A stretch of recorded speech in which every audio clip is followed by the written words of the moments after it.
Jim Murphy, the winner of this year's the Zarrow Award for Young Readers Literature, has come to Green Country, and many local students will have the opportunity to meet him and to find out more about his wonderful books. This morning, he's at Skiatook Intermediate Elementary School for a visit, and Andrew is with him. Andrew? Thank you so much, Bert and Laura. Yeah, I'm sitting here with Jim Murphy. We're chatting about all the works of literature that he has, and he covers everything from right up my alley to weather, to hoaxes, to the Chicago fire. Jim Murphy, thank you so much for joining us this morning. My pleasure to be here. It's an honor.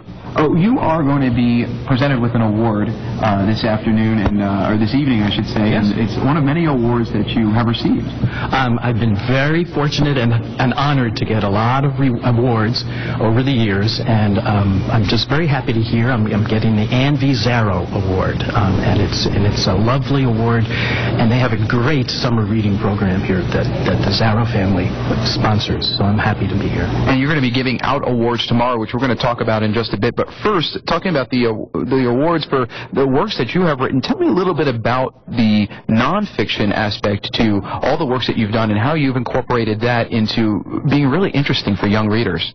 Well, I grew up in the 50s and the 60s, and the nonfiction that I was forced to read just didn't engage me too much. And so I decided when I started to write nonfiction that I wanted to tell history as a story, first and foremost. And so I create narrative storylines for it, all based on research. Everything is, fact-driven.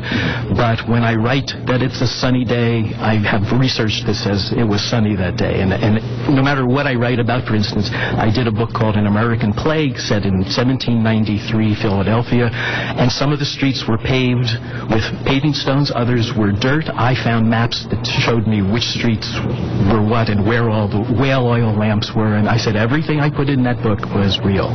So when kids are learning about history, learning about different things throughout time, not only are they getting factual information, but with the storylines that you've incorporated, it kind of helps them remember what's happening, and it's entertaining as well. Well, I try to find focal that the readers can follow start to finish. I did a book called The Chicago Fire, and it follows 5 people who survived the fire, including a girl named Claire Innes, and I discovered her by sheer accident in a library. She left a memoir behind that talked about her experience. And so what I do is I try to engage readers by introducing them to real people who experienced it, especially young people. What I want our kids today to understand is the kids didn't just sit back and look at history. They actually were part of it and part of making, especially like the Civil War.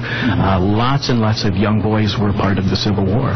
And you mentioned about the Young Readers Program. The 2013 Young People's Creative Writing Contest Award presentation is tomorrow at Hardesty Regional Library, and you're going to be presenting awards to some young readers. I understand that we have some very interesting stories, and I'm going to get a chance to look at them and read them tomorrow. Well, Jim, we are so honored to have you here in Skiatook and in Tulsa. Thank you so much for talking to me, and I'm looking forward to the rest of my visit. Thank you so much. Again, Jim is going to be receiving the award tonight at the Gilcrease Museum. That's going to be at 7 o'clock. And then tomorrow at Hardesty Regional Library, he's going to be presenting awards to those young readers at 10 a.m. Back to you guys in the studio. All right. Thank you so much, Andrew. That's the Jim Murphy the Zarrow Award presentation tonight at 7 p.m. Gilcrease Museum. Public talk tomorrow, 10 a.m. Hardesty Regional Library at Connors Cove, 8316 East 93rd Street, or www.tulsalibrary.org. You did that so well.